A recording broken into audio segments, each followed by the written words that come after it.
Towards the end, he would get upset if I would do anything without asking him first, even if it was something for my kids.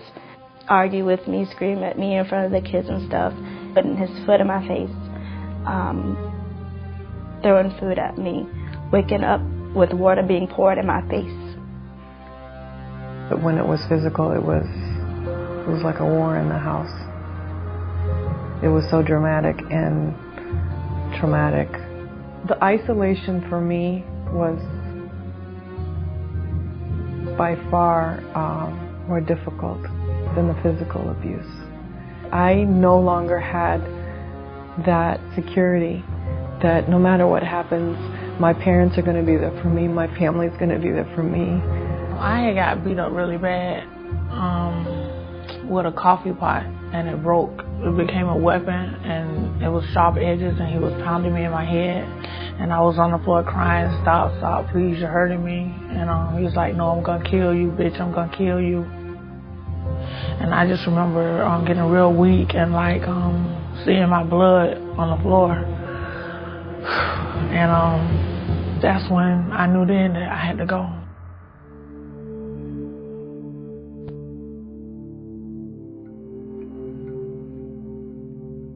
Well, he had threatened to kill himself, and then it went from that to that he could kill me and then himself, because then I'd be gone.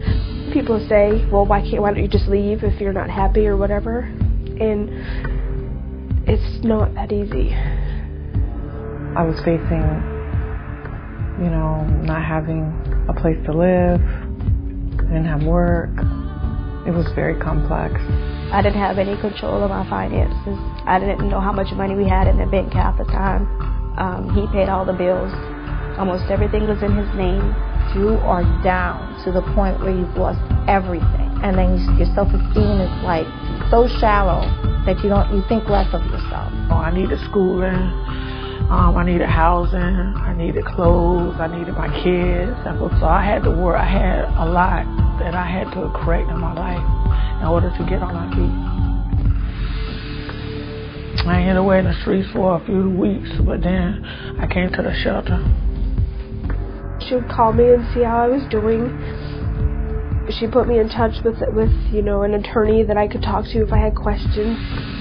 For somebody here to say, we understand, and we're here to listen, well, it meant a big difference because I had nobody. I had nobody to talk to. It's a big difference. It took 10 years for me to get out, unfortunately. It took 10 years, and it was the last 2 years that it got so bad that I finally said, towards the end, I have to get out. Other places looked down on me. They thought I wasn't going to make it. I never got my kids back. I was going to die of drugs. I was going to go back to my husband. I never heard that from them. They said, Sharifah, you can do this. You're going to make it. They're here to help. They're here to encourage you and help you to do whatever it is that you want to do to make your life better.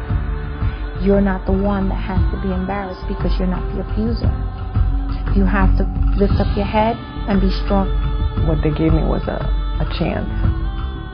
I couldn't have gone through that by myself. I really needed that guidance.